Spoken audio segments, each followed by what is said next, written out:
Assalamualaikum warahmatullahi wabarakatuh. Salam sejahtera, shalom. Om Swastiastu, Namo Buddhaya, salam kebajikan. Ketemu lagi dengan saya Krisyanto Yen Oni, salam NKRI. Saudara-saudaraku sebangsa setanah air, kali ini saya ingin menyampaikan kepada saudara-saudara, menurut amatan saya, pada dasarnya Pak Ganjar Pranowo telah jatuh. Itu menurut amatan saya. Bagaimana menurut pengamatan saudara-saudara? Silahkan diutarakan nanti ya di kolom komentar. Kalau menurut amatan saya secara pribadi, pada dasarnya Pak Ganjar Pranowo telah jatuh. Ada berbagai blunder yang beliau lakukan sebelumnya, itu sudah cukup menjadi musibah bagi langkah politiknya. Tetapi saya berpikir mungkin Pak Ganjar Pranowo ini bisa melakukan hal-hal yang lebih positif guna memperbaiki kesalahan-kesalahan yang pernah terjadi, yang tentunya mendatangkan kerugian besar bagi langkah politiknya. Nyatanya semakin ke sini Pak Ganjar Pranowo terus melakukan blunder demi blunder, ya kan? Setelah menimbulkan respon negatif, kekecewaan yang sangat besar dari pihak TNI, di mana bapak-bapak aparat TNI saat ini menganggap sangat tidak dihargai, ya, merasa sangat tidak dihargai oleh Pak Ganjar Pranowo yang memberi nilai 5 kepada bidang pertahanan negara kita. Karena nilai 5 itu berarti tidak lulus atau kegagalan. Jadi sentimen yang hari ini timbul di kalangan bapak-bapak aparat TNI, mereka dianggap gagal dalam menjaga pertahanan negara kita selama 5 tahun belakangan ini. Dan ini adalah satu kekecewaan yang sangat luar biasa dahsyatnya yang dirasakan oleh bapak-bapak aparat TNI kita. Nah, ternyata tidak sampai di situ. Kita telisik terkait data yang disampaikan oleh Pak Ganjar Pranowo di debat Capres kedua kemarin. Ya. Belakangan ada sebuah video pendek yang beredar. Pak Ganjar Pranowo mengatakan data tersebut tidak didapatkan dari Kemenhan. Ya. Beliau tidak mendapatkan data itu dari Kemenhan. Lalu timbul pertanyaan, kalau bukan dapat dari Kemenhan, dapatnya dari mana? Titipan dari siapa? Dari pihak mana? Saya sendiri sebagai pribadi, saya menduga bahwa pertanyaan Pak Ganjar Pranowo terhadap Bapak Prabowo Subianto di debat Capres kedua kemarin itu adalah titipan dari Komisi 1 DPR RI. Itu menurut dugaan saya loh ya, saya menduga. Ya, kalau saudara punya dugaan yang lain, ya namanya kita di ruang lingkup demokrasi, silakan berpendapat. Tapi menurut dugaan saya, pertanyaan Pak Ganjar Pranowo terhadap Pak Prabowo Subianto terkait situasi pertahanan negara kita itu titipan dari oknum tertentu Komisi 1 DPR RI. Dan nah, ini yang lebih menakjubkan lagi. Untuk menjawab dan menjelaskan pertanyaan Pak Ganjar Pranowo terhadap Bapak Prabowo Subianto itu dibutuhkan sekurang-kurangnya 12 jam.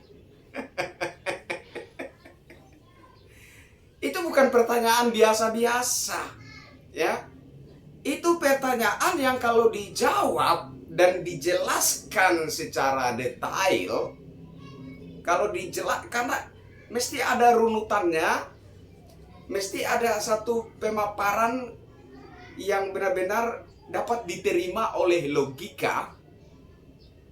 Itu membutuhkan waktu 12, bahkan bisa lebih dari 12 jam. Nah, sehingga kemarin waktu saya menanggapi itu kan saya katakan bahwa Pak Prabowo Subianto sudah menjawab dengan sangat bijak.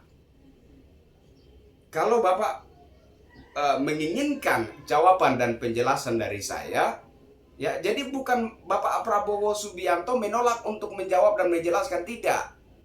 Pak Prabowo Subianto saya kira cukup jelas menyatakan bahwa waktu di sini tidak cukup. 1 menit, 2 menit, 3 menit yang diberikan oleh penyelenggara kampanye tidak cukup untuk menjawab dan menjelaskan pertanyaan tersebut. Nah, itulah menurut saya jawaban yang bijaksana yang disampaikan oleh Bapak Prabowo Subianto, dan itu memang benar. Untuk menjawab dan menjelaskan pertanyaan tersebut dibutuhkan waktu 12 bahkan lebih, 12 jam atau bahkan lebih dari 12 jam. Nah, itu juga merupakan suatu blunder, ya, blunder baru untuk Pak Ganjar Pranowo. Saya nggak tahu siapa yang bertanya, entah wartawan atau entah masyarakat, dan beliau katakan, saya tidak mendapat data itu dari Kemenhan. Lalu Anda dapatkan data itu dari mana? Artinya ada oknum dari pihak tertentu yang menitipkan itu kepada Anda. Artinya di situ Anda sudah tidak fair. Kan begitu jadinya. Saya pikir seperti itu. Nah, kemudian saya melihat sebuah video, ada seorang ibu, ini kalau nggak salah tayangan dari Total Politik, ya, dari channel Total Politik. Jadi ibu tersebut menjelaskan bahwa ada kurang lebih 20%, ya, lebih dari 20% kader dan simpatisan partai PDIP tidak mendukung Pak Ganjar Pranowo. Mereka lebih condong mengikuti Bapak Jokowi. Nah, kalau saat ini kesan Bapak Jokowi condong mendukung Bapak Prabowo, ya mereka akan larinya ke situ juga. Jadi saya sendiri kaget dan bingung dengan situasi ini. Ini bukan orang biasa-biasa, ya. Ini kader, ya, kader-kader dan simpatisan-simpatisan. Jadi saya pikir di sini mereka telah menciderai apa yang disebut loyalitas. Iya kan? Bernaung di bawah partai banteng, tetapi kecondongan hatinya malah ke pihak lain. Nah, ini jelas menciderai loyalitas. Dan kalau kita boleh menafsirkan ini dengan lebih ekstrim, maka ini adalah sebuah bentuk pengkhianatan. Iya kan? Ini adalah sebuah bentuk pengkhianatan terhadap partai banteng. Saya pikir seperti itu. Nah, kemudian saudara-saudaraku sebangsa setanah air, ada hal yang aneh. Aneh tapi nyata, janggal sekali terkait hari ulang tahun Partai PDI Perjuangan ke-51. Nah, yang pertama ada iklan, ya kan? Iklan hari ulang tahun Partai PDIP ke-51. Kenapa aneh? Anehnya di situ tidak ada Pak Ganjar Pranowo, ya. Pak Ganjar Pranowo tidak dimunculkan dalam iklan tersebut. Ini kemudian menjadi tanda tanya di masyarakat. Ada apa sebenarnya? Kenapa dalam iklan hari ulang tahun Partai PDI Perjuangan ke-51 tidak ada bayangan Pak Ganjar Pranowo muncul di sana? Nah, kemudian situasi ini masih berlanjut. Pada momen hari ulang tahun Partai PDI Perjuangan, Pak Ganjar Pranowo justru terciduk kamera, duduk di paling belakang, atau di paling belakang, atau pokoknya di belakang lah, duduknya di belakang, yang kemudian menimbulkan kesan bahwa Pak Ganjar Pranowo ini tidak begitu dianggap, tidak begitu dihargai, terpojok dalam Partai PDI Perjuangan. partai di mana beliau bernaung, di mana beliau diusung sebagai calon presiden. Ini aneh tapi nyata, dan wajar kemudian muncul tanda tanya di masyarakat. Ada apa sebenarnya dengan ini semua? Tetapi menurut saya, ini menurut tafsiran saya loh ya. Saudara-saudara punya tafsiran berbeda, silakan. Partai PDIP seperti yang saya katakan kemarin mulai ragu dengan keputusannya mengusung Pak Ganjar Pranowo. Mulai ragu. Saya coba membandingkan situasi politik kali ini dengan situasi politik 2014-2019.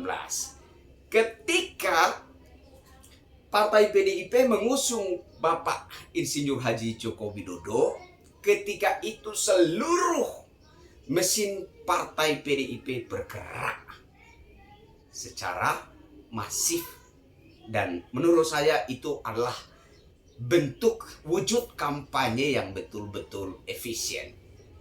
Seluruh mesin partai, bahkan ada kejadian-kejadian yang menurut saya agak-agak konyol gitu, agak lucu, di mana ada caleg, bukan satu caleg saja saya pikir, membuat baliho, ya, di baliho tersebut bukan fotonya yang dibesarin dan foto Bapak Jokowi itu kecil, tetapi justru foto Bapak Jokowi yang dibesarin, foto caleg tersebut malah kecil. Nah, sampai ada masyarakat yang berhenti ketika berpapasan dengan baliho tersebut sambil mengamat-amati. Ini kok aneh ya, bukannya foto caleg ini yang dibesarin, tapi foto Pak Jokowi yang dibesarin dan foto calegnya malah kecil. Ini aneh tapi nyata. Tapi hal positif yang saya lihat di sana adalah seandainya para caleg itu membuat baliho yang normal seperti foto calegnya besar dan foto Bapak Jokowinya kecil, belum tentu masyarakat akan berhenti untuk melihat-lihat seperti ini. Ya kan? Saya pikir itu hal positif. Tapi karena foto calegnya kecil, foto Pak Jokowi justru yang besar, itu membuat masyarakat penasaran ketika melewati baliho tersebut, sempat-sempatnya berhenti dan melihat kejanggalan tersebut, ya kan? Nah, situasi yang berbeda sekali yang saya lihat, yang saya amati saat ini, di mana saya melihat para caleg, terkhususnya dari partai PDIP dan juga partai-partai pendukung yang lain, partai-partai koalisi yang lain, saya melihat semacam ada rasa enggan untuk mengkampanyekan Pak Ganjar Pranowo. Beda. Ketika di 2014 dan 2019 para caleg begitu antusias mengkampanyekan Presiden Jokowi, mengkampanyekan Insinyur Haji Joko Widodo. Nah, kalau secara logika politik, kalau kita pandang dari kacamata politik, maka para caleg itu sedang mengkampanyekan Bapak Insinyur Haji Joko Widodo. Itu kalau dari kacamata politik. Tetapi kalau saya mengamatinya dari sentimen, ya, kalau saya mengamatinya dari sudut sentimen, para caleg itu justru sedang numpang wajah dan nama Insinyur Haji Joko Widodo. Situasinya sangat kontras, situasinya sangat bertolak belakang, yang sangat jauh berbeda. Jadi kalau hari ini kita melihat semacam adanya pesimisme, tidak adanya antusias para pendukung Pak Ganjar Pranowo, saya pikir suatu hal yang wajar. Ya? Saya pikir satu hal yang wajar. Kalau dari partai pengusungnya saja terlihat ragu-ragu, kalau dari partai pengusungnya saja terlihat pesimis, tidak begitu terlihat adanya satu penghargaan yang layak terhadap capres yang diusungnya, wajar saja simpatisan yang dibawa, para caleg yang dibawa, juga akan merasa enggan untuk mengkampanyekan hal yang sama. Dari pusat saja enggan kok, dari pusat saja pesimis. Jangan sampai kita mengkampanyekan Bapak Ganjar Pranowo, kemudian kita menuai musibah untuk diri sendiri. Jadi saya pikir ini adalah satu satu pemikiran yang wajar, ya kan, satu dugaan yang wajar. Jangan sampai saya kampanyekan beliau, ya. Justru saya menuai kerugian untuk diri saya sendiri. Jadi kalau hari ini para simpatisan partai PDIP, para caleg partai PDIP maupun juga caleg dari partai-partai koalisi terkesan enggan mengkampanyekan Pak Ganjar Pranowo, saya pikir itu hal yang sangat wajar. Nah, kemudian ketika 2014-2019 saya melihat ada satu optimisme luar biasa dari kubu Partai PDI Perjuangan. Kenapa? Karena kalau kita mau memandang situasi dengan jujur, 2014, 2019 Presiden Jokowi, Insinyur Haji Joko Widodo membawa satu aura positif yang luar biasa. Yang sudah jelas terlihat, kita semua bisa membacanya dengan sangat terang benderang, bahwa ada satu keuntungan politik luar biasa bagi partai manapun yang mengusung Insinyur Haji Joko Widodo. Saya pikir kita bisa membaca itu secara sederhana, sangat jelas terlihat situasinya. Jadi saya ulangi sedikit apa yang saya sampaikan kemarin, bahwa 2014 dan 2019 bukan semata-mata tentang partai PDIP. Partai manapun juga yang mengusung Insinyur Haji Joko Widodo di pemilu Pilpres 2014 dan 2019 sudah pasti menang dan sudah pasti menjadi partai berkuasa. Nah, hal yang berbeda kita lihat di situasi saat ini. Ada keraguan-raguan luar biasa bahwa Pak Ganjar Pranowo bisa kemudian mendatangkan keuntungan politik bagi partai PDI Perjuangan. Jadi wajar sekali kalau kemudian Pak Ganjar Pranowo ini terlihat tidak begitu dihargai dalam wilayah internal partai PDI Perjuangan. Saya secara pribadi menyatakan turut prihatin atas situasi ini. Nah, terakhir yang ingin saya ceritakan adalah saya melihat kemarin di beberapa tempat sudah ada kelompok pendukung Pak Anies Muhaimin yang secara terang-terangan menyatakan mengundurkan diri dan mendukung Bapak Prabowo Subianto. Saya mengamati alasan yang mereka utarakan. Saya amati, ternyata alasan-alasan mereka normatif. Saya yakin ada alasan sesungguhnya yang mereka sembunyikan. Ada alasan sesungguhnya yang mereka tutupi. Saya yakin sekali. Karena saya sendiri dalam naluri saya merasakan hal tersebut. Saya melihat ada satu kejanggalan yang sebenarnya sangat mudah untuk saya tafsirkan. Tetapi sebagai pendukung Pak Anies, saya ragu untuk menyampaikan ini secara terang benderang. Ada satu rasa kecewa terhadap Pak Anies Baswedan. Saya pikir inilah alasan sesungguhnya mereka mengundurkan diri. Karena pada dasarnya orang-orang yang mendukung Pak Anies Baswedan, termasuk saya salah satunya, alasannya adalah karena tidak menyukai Partai Banteng. Bahkan ada yang lebih ekstrim lagi, karena adanya niat menumbangkan Banteng di pemilu 2024. Berangkat dari niat ini, berangkat dari tekad ini, itulah kenapa saya secara pribadi mendukung Pak Anies Baswedan. Karena saya yakin para pendukung Anies Baswedan sangat antipati terhadap Partai Banteng. Nah, kalau saya bergabung ke kubu Anies, sudah pasti secara otomatis niat saya ini bisa tersalur. Niat saya berupaya menumbangkan Partai Banteng di pemilu 2024 akan lebih mudah saya salurkan.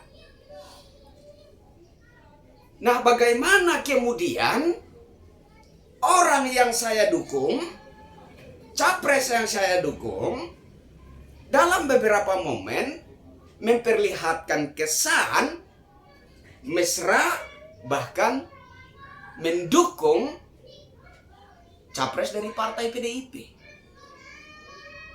Nah, menurut saya inilah alasan sesungguhnya kelompok pendukung Pak Anies Muhaimin di beberapa tempat kemudian memutuskan bergeser dari Pak Anies Baswedan. Karena mempertanyakan eksistensi Pak Anies Baswedan dan Gus Muhaimin Iskandar.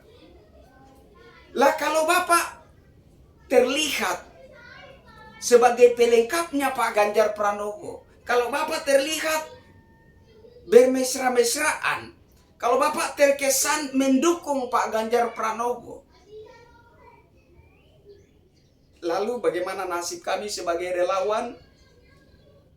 Kami harus kemana dan bagaimana dan apa yang harus kami lakukan? Saya pikir berangkat dari rasa seperti ini. Itulah alasan sesungguhnya. Kelompok relawan di Sumatera, kelompok relawan di Jawa Barat yang tadinya pendukung Pak Anies Baswedan Gus Muhaimin Iskandar menyatakan mengundurkan diri dan bergeser ke Bapak Prabowo. Bagaimana dengan saya? Ini berbicara tentang konsistensi. Ya. Jadi ketika saya bergeser dari Bapak Ganjar Pranowo dan kemudian saya vakum, saya tidak mau dulu mendukung salah satu calon pasangan capres-cawapres, saya sudah dinilai inkonsisten. Nah, sekarang saya sudah ada di kubu Pak Anies Baswedan.